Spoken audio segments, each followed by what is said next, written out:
Amin. Para hadirin hadirat ingkang kawula hormati, kalau ini pas songkok hadza syai'un katabullahu ala bani Adam, bahwa dua ayat yang menjelaskan tentang masalah haid.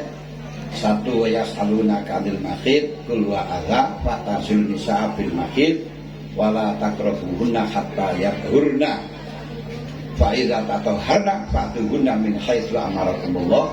Jadi kemarin sudah saya jelaskan dalam pengertian fa idza tatahharna fatuhunna min haitsu amarakumullah, sehingga Imam Syafi'i menjelaskan lek durung ngadus kaol kaoleh, tapi cara Hanafi diperbolehkan. Kemarin sudah kita jelaskan panjang lebar, gak usah dibaleni. Nomor loro, dawuh Kanjeng Nabi, hadza syai'un kataballahu ala bani Adam. Ini menunjukkan bahwa haid itu adalah menjadi ciri khas seorang wanita. Karenanya sekalipun laki seorang tersebut punya hanune wong lanang, kalau dia itu haid berarti wedok. Nah, kan berarti itu wedok sing duwe gandul, tidak bisa dikatakan wong lanang sing haid, karena hadza syai'un kataballahu ala bani Adam. Ayat niki kemarin itu di dalam muktamar saya gunakan merumuskan hal yang sangat besar.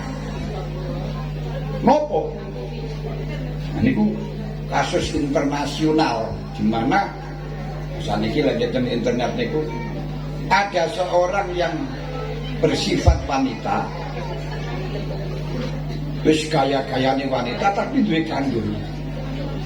Nah, duwe wong lanang bersifat wanita, cuman ketika dilihat di dalam dokter ingin operasi menjadi wanita dan dibuktikan aneh rohimnya.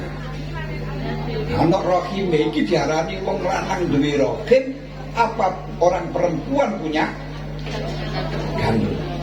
Dan ini ternyata kemarin di YouTube ada kasus dalam kurban sapi lanang dibelah di jerone nek kali ini. Ini ternyata ada di dalam binatang juga ada, dalam manusia juga ada. Dan sebaliknya ada seorang yang punya template, bukan punya gandul, tapi gak punya rohim, sehingga sekalipun tuh wanita gennya itu laki-laki, sifatnya seperti laki-laki dan seterusnya. Nah, ini apakah disebut dengan seorang perempuan yang punya seorang perempuan yang tidak punya rohim, apa seorang laki-laki yang punya template?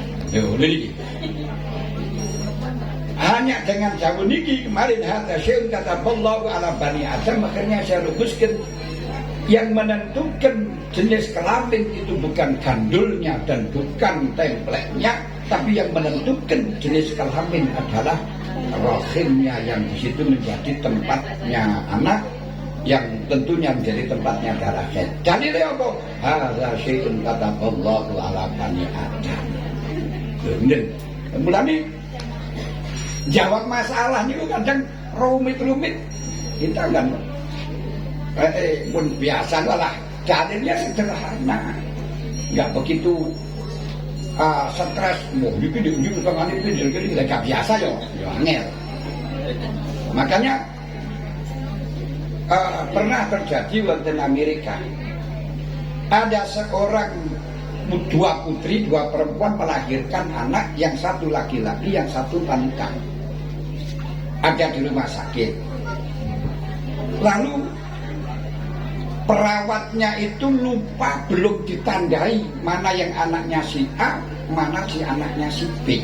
Pokok yang penting diletakkan di tempat bayi. Lalu baru sadar, bingung, anaknya ini, ibunya mungkin tahu anaknya lah, bingung, ini yang laki-laki ini anaknya siapa, yang perempuan ini anaknya siapa, bingung. Nah, dimintai pertanggungjawaban, akhirnya dokter dengan menggunakan tes DNA pas ketepatan DNA-nya sama. DNA-nya sama, kan ya biasa orang itu darahnya sama itu biasa. Wah, pusing dokter, gak bisa memecahkan semacam itu, gak bisa. Lalu dia memanggil seorang kiai karena sudah tersohor di mana kiai itu dalam Al-Quran itu katanya bisa memecahkan segala masalah, hudal lil muttaqin, mampu untuk menunjukkan kepada orang untuk menjadi takwa. Bahkan tibyanan likulli syai', Quran itu menjelaskan segala apapun. Tapi orang yang kiai tapi sing duel muladuni dipanggil untuk menyelesaikan masalah itu gampang. Coba kau lihat asinya. Yang asinya itu lebih bancar, anaknya laki-laki. Yang asinya tidak begitu bancar itu perempuan. Mulane wong wedok niku lahir lanang niku sakit anune. Mergo lek mimik rusone ndak karuan. Nggih napa nggih? Lek wanita kan enggak. Ya sakit tapi enggak seperti anak yang laki-laki. Laki-laki itu. Oh enggak ngrasane. Ya gini biasa kalau pengenan didadekno lalian. Karena kalau enggak didadekno lalian itu enggak gelem anak-anak. Nah, sakit itu cepat hilang. Kenapa cepat hilang? Supaya ndang gelem maneh lho kan. Betul. Setelahnya dibawa ke kiai, kenapa begitu? Karena Allah Ta'ala dawahkan yusikumullahu fi auladikum lizzakari mislu hadzil unthayain. Allah Ta'ala telah berpesan bagiane wong lanang itu 2 kali lipat daripada bagiane wong wedok. Mulane susune ayu aslinya yo 2 kali lipat dari dai wong wedok. Masya Allah, luar biasa. Itu penyelesaian masalah dari Al-Quran. Nah, hal itu bisa didapat, bisa. Gini ku oleh ilmu laduni. Ilmu laduni itu kan biasa menjawab, biasa berpikir, biasa tafakur. Betul. Nah, ya terus terang saya sendiri itu biasa waktu masail sampai pas tingkat nasional, tapi nggak pernah belajar bawa kitab, nggak pernah. Ya wis pokoknya nanti biar berjalan nanti bagaimana nanti ya dalile sak nemune ngono wae. Semuanya sama karena apa? Dawuh Al-Quran, dawuh hadis niku adalah jawamiul kalim. Jawamiul kalim satu ayat bisa digunakan jawab segala masalah. Sama semuanya tercantum dalam itu. Hadis pun juga demikian. Yes, niku penjelasan dari hadza syai'un kataballahu bani Adam. Pada masa jahiliyah, khat dianggap sesuatu yang menjijikkan dan harus dipikul seorang wanita. Mulane krana jijikaken Al-Quran atau hadis melarang orang khat melakukan sholat, melarang membaca Al-Quran. Wah. Kenapa?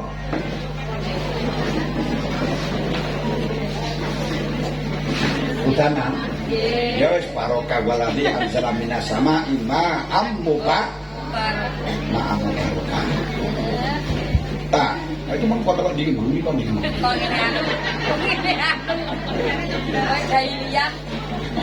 Jadi Allah Ta'ala melarang untuk menghadap kaum sing kotor, sing reget. Itu padahal tidak haram, tidak dosa.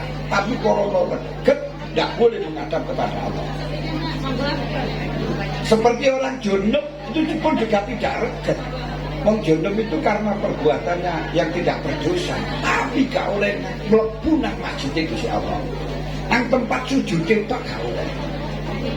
Ini menggambarkan bahwa betapa thayyibnya Allah, betapa bersihnya Allah. Tidak boleh orang menghadap kalau tidak bersih. Makanya kalau ada orang kesulitan menghadap kepada Allah, ini karena hatinya tidak bersih, karena makanannya tidak bersih.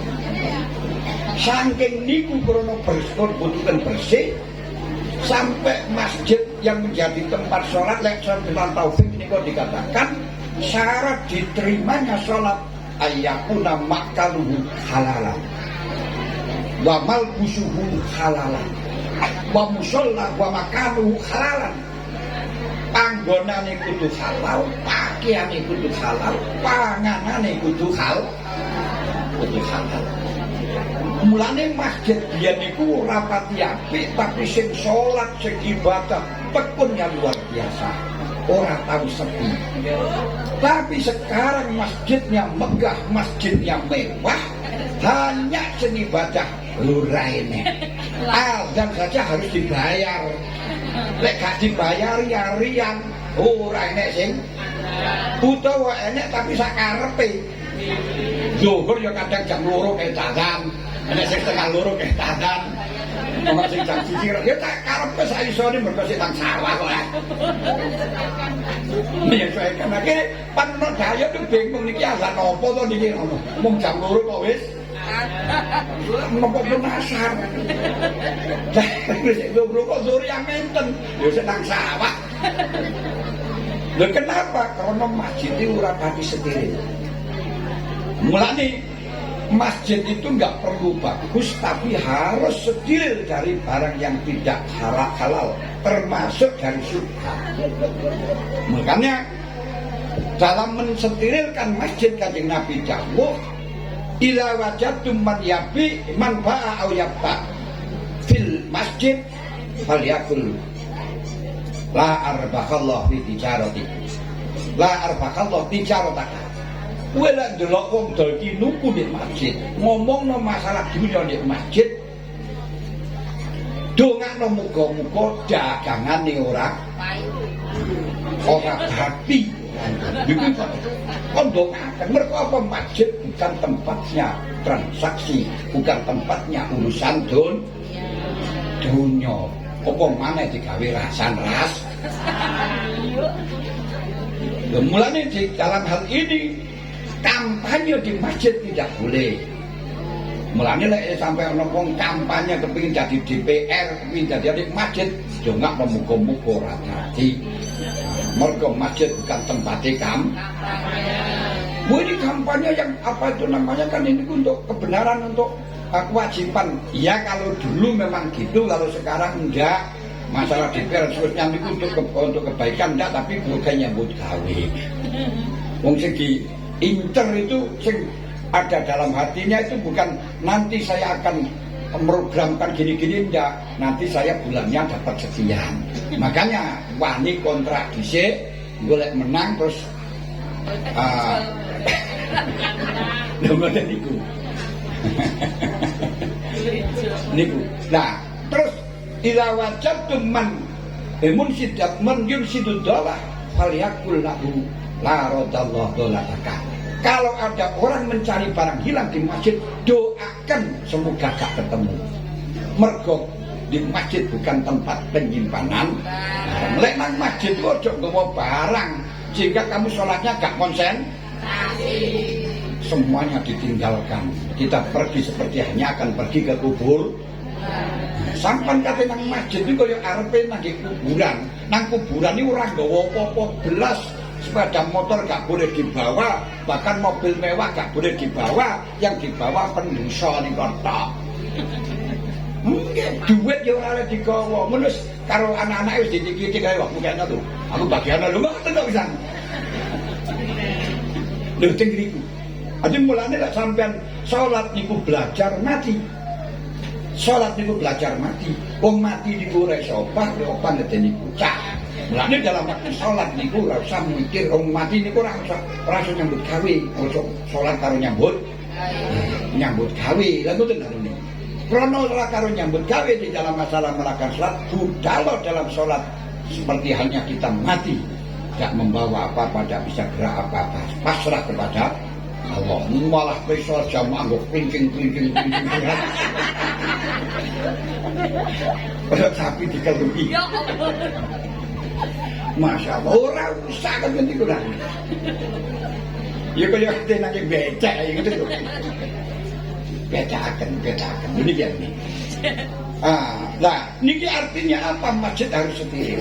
Makanya sekarang yang perlu dianu itu boleh bangunan masjid kepingin api-apian terus nyegati di jalan-jalan malah nggak barokah, nggak barokah. Sudahlah semampunya. Kalau nggak bisa ngono ae pokok yang penting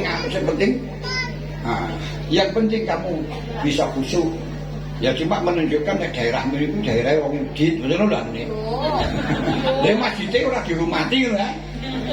Nah, kalau di situ masjidnya bagus tapi jalur di wong liya kan hanya ketoke wong kene hebat di dalam tapi ora sing bangun wong liya niku ya. Itu pengaruh. Atau niku di dalam niki saking bersih Gusti Allah sampai barang yang apa itu namanya kotor tidak boleh menghadap. Di sini juga ketika orang niku makanannya tidak jelas, yo gak bisa hadir nanti Gusti Allah. Orang yang melakukan sesuatu yang gak enak faedah sulit ngadep nang pangeran. Mulane Malik bin Dinar dawuhken, kalau kau menjawab wajah takadukum kaslan, ketika kau merasakan ibadah di kaslan, di wajahnya rasa-rasen, budal jamaah rasa-rasen, budal ngaji rasa-rasen, padahal ya gak apa-apa pengen males. Atau apa itu namanya futurul badan, badan ini lemes gak enak. Atau di situ kau menemukan di dalam dirimu tersebut daikon rezeki ini seweret wangele ngerti yo mungkin kot yatakallam fi malayakni kot takalam fi malayakni barangkali kamu telah berbicara mari jagongan perkara sing ora enek manfaat. Di wong sing ngomong perkara sing ora manfaat jagongan ngalor ngidul niku marakno siji awake aras-arasen. Jadi males di dalam ibadah itu udah males. Terus nomor loro qaswatul qalbi atos hati.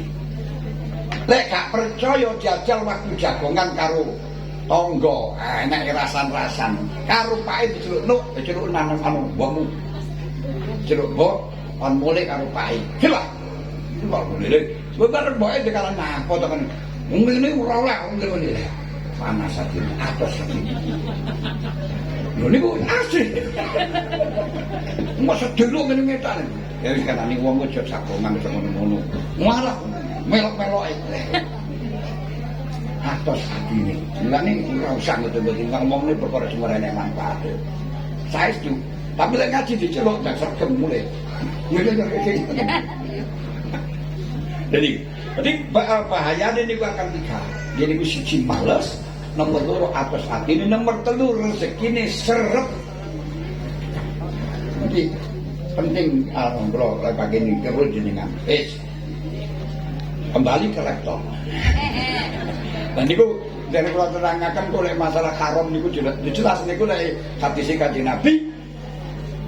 Allahmu an-nabi minas sufti fanaru aula bihi. Daging niku lek saka barang haram niki akhire marakno sinyale nang neraka. Subhat iso tapi abot. Iki contone nggih. Sampeyan nek duwe mobil mobil sing napa namine solar. Iku lek diisi biosolar, suarane mesine kuasa, ruanter. Mlakune ora pati banter. Ngono beluke ireng niku. Lah wong niku lek panganane niku mboten pati beres iki ngoten niku. Kakean ngomongi kemledak banter tapi ibadahe ora pati. Golek dijak tarian lek usul banter tapi lek nyumbang sak wiki banget. Anyar jalukane ngoten ya. Dene ngono lek kadung nyumbang wis beluke ireng gak karo-karuan. Diomongi kabeh. Tapi lek isine niku Pertamina dek bersih ku munine bersine alus ora pati dira dirungu melayune banter ora sampe telu. Wong niku lek panganane barang halal biasae ora sampe pengatur suplene niki panggoda niki barang sing bersih. Tayyibun innallaha tayyibun la yaqbal illa tayyiba. Niku akhirnya ibadah mempengura gampang ngomongi, ora gampang ngomong, ora bengok-bengok. Dalam usul dalam rapat ini rapati ngomong tapi belum nek nyumbang yo akeh terus yo ora orang jobos. Mungkin niku. Lah wis pagi semalam yukar sampan kiasno. Pada masa itu orang Yahudi tidak memperlakukan secara manusiawi terhadap istrinya yang sedang haid. Niku biyen gak oleh menyedani lambu nih. Lalu mereka mengungsikan dari rumah, tidak mau mengajak tidur dan makan bersama, yang semuanya itu sangat melecehkan kaum wanita. Sementara orang Nasrani mempunyai kebiasaan menggauli istrinya di kala haid malahan. Nah, ini beda banget antara wong Yahudi karo wong Nasrani. Hal ini mendorong para sahabat untuk menanyakan kepada Rasulullah tentang hukumnya haid, sehingga turunlah ayat yas'alunaka anil mahid qul huwa ada. Ayat haid di atas merupakan gambaran sebagian jawaban tentang hukum-hukum yang terkait dengan haid, di mana wanita harus tetap diperlakukan sebagaimana mestinya, tapi ada rambu-rambu yang tidak boleh dilanggar. Tetap merdeka, tapi harus sesuai dengan syariat, harus sesuai dengan tidak mengganggu kepada orang lain. Disinilah makna kemerdekaan. Merdeka merupakan ruh syar'i, ruhul Islam. Jadi esensi dari Islam adalah kemerdekaan. Disinilah kemudian para ulama merumuskan hukum-hukum yang terkait dengan haid dengan didukung hadis-hadis dan lain sebagainya sesuai dengan babnya. Selain itu Imam Syafi'i dalam merumuskannya tidak hanya berdasarkan Al-Quran dan hadis, akan tetapi beliau juga mengadakan penelitian pada berpuluh-puluh bahkan ratusan wanita dan beberapa daerah dan huruf dan taraf ekonomi yang berbeda-beda untuk menyimpulkan sebuah hukum. Di sini ketika kita merumuskan sebuah hukum, tentunya satu harus didasari dengan tahqiqul manat, kelayakan, uji kelayakan. Karena kata ngukumi barang itu di narasumbernya di sing jelas. Dan dari situ Anda jangan gampang berbicara dan komentar kalau tidak tahu sesuatu itu dengan jelas. Ini biasanya kadang kita selalu komentar dengan medsos, langsung komentar pada duduk permasalahannya apa, enggak paham. Ini gak oleh sing kaya ngoten niku.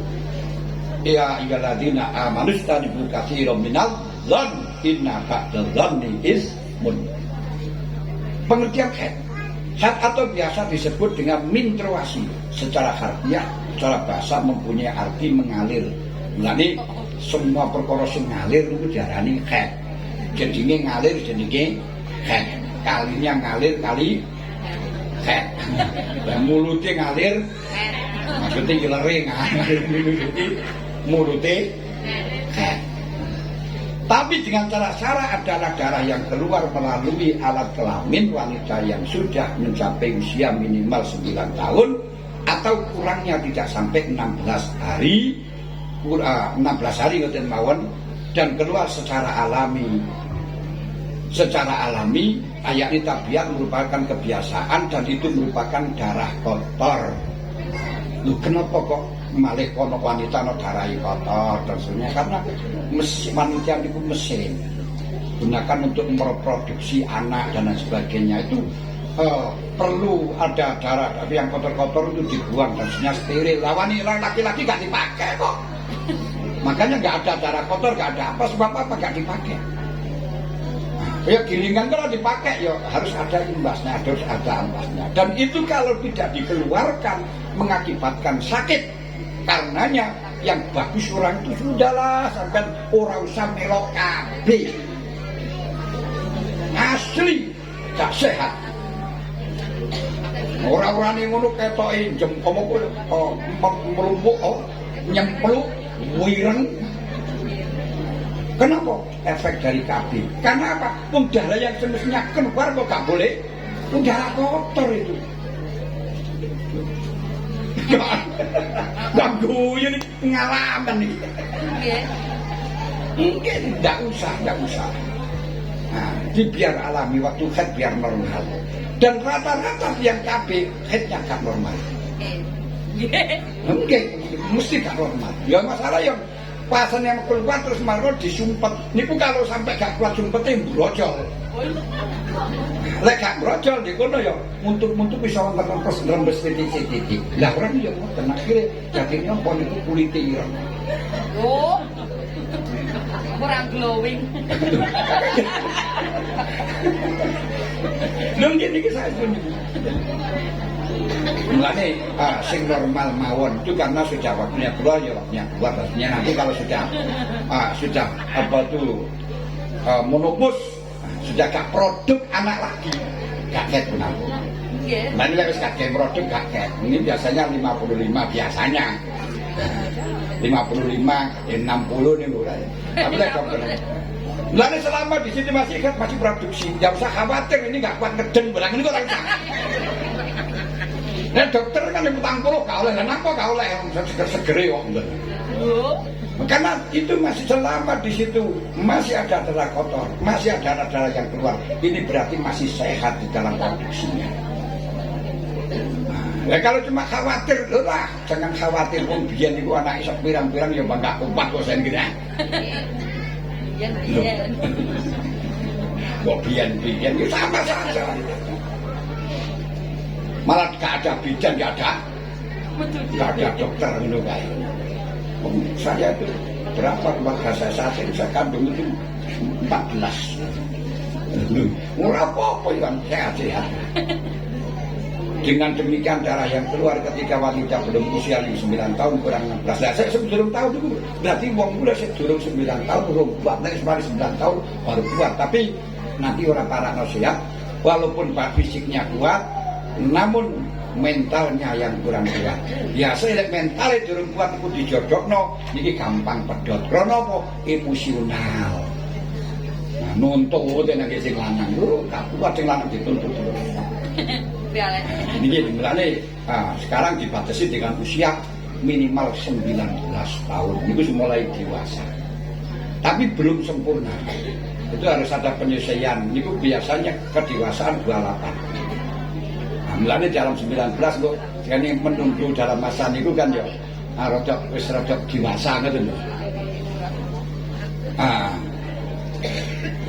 Dengan demikian darah yang keluar ketika wanita belum usia 9 tahun, yakni kurang 16 hari, kurang sedikit, atau disebabkan penyakit, ataupun disebabkan melahirkan tidak dinamakan darah haid.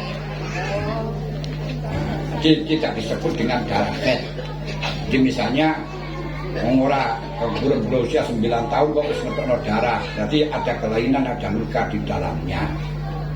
Atau disebabkan penyakit, atau disebabkan melahirkan, waktu melahirkan kok ada darah selama di situ sebelumnya tidak haid, ini dengan darah fasad, darah rusak yang keluar bersama bayi yang dikeluarkan. Kenapa? Karena bayi sudah tidak butuh konsumsi darah. Makanya sampai sing ayu-ayu niku biyen konsumsine darah. Kita keluarnya dari jalane uyuh, mlebu nang jalane uyuh, konsumsi darah, metu saka dalane uyuh meneh, dan setelahnya keluar tidak memiliki jati diri, gak mampu untuk menguasai dirinya, ngono iku ya kene sombong. Sampan dengan anggotanya gak bisa menguasai diri. Wong kadang-kadang kepengin sehat tangi-tangi moro-moro ora iso. Lah, ngoten kok. Diambil nikmati karo pangeran kapan saja bisa. Moro sehat terus moro metu di apa ku ambung karo gandeng ya wis. Kalau tergandeng kepengin ngambung. Ya kan bener. Lho kene nggih. Kadang diambung sepeda motor ngono ya wis. Ilang irunge. Pun. Nah, niku. Pada umumnya wanita dalam tahap bulan selalu dalam setiap 1 bulan selalu mengalami haid secara rutin sampai masa menopause biasanya. Niku 1 bulan 1 kali, tapi bisa juga 1 bulan 2. Itu melihat produksinya itu kuat apa enggak, bagus apa tidak di dalamnya itu. Karena produksinya di wong wedok itu memang dicetak untuk memproduk anak. Jangan sekali-kali pabrik gak mau digawe nyetak, lho. Misalnya didatangno pabrik ora gelem. Dan ini kadang-kadang yang menjadi problem dengan wanita, yaitu tidak mau dengan kodratnya. Di agama tidak melarang wanita niku berkarir, akan tetapi jangan lupa dengan kodratnya.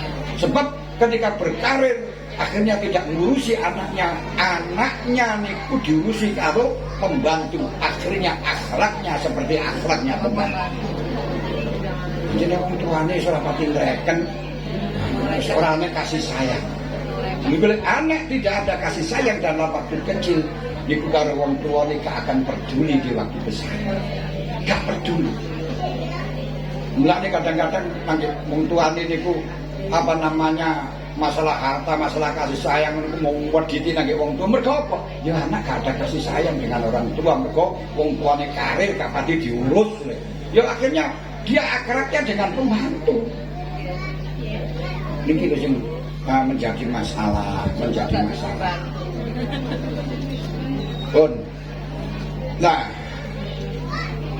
usia tidak lanjut, namun tidak menutup kemungkinan terjadi haid pada masa-masa usia senja, sebab tidak ada batas usia maksimal wanita mengeluarkan darah haid.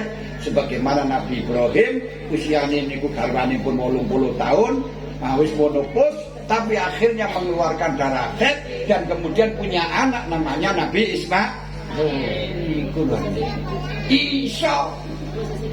Tapi kayak contoh karo pangeran, kayak contoh niku ya longko, artinya ada semacam itu biar Anda tidak meyakini. Cuma di dalam perumusan hukum syariat dia tetap delok kebiasaan nih. Karena kullu syai'in minal kulina wal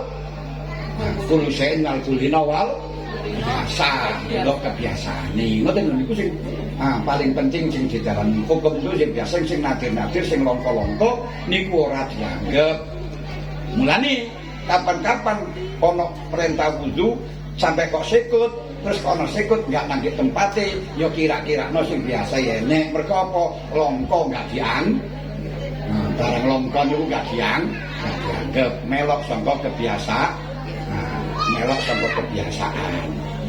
Pun iki sedikit masalah haid.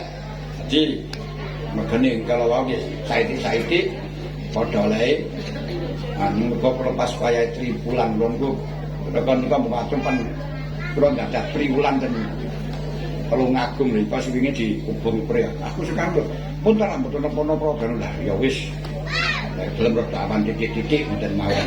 Tapi masih awan titik-titik kok kene Tulungagung niku mboten cedhek. 1 jam lah gampangan iki.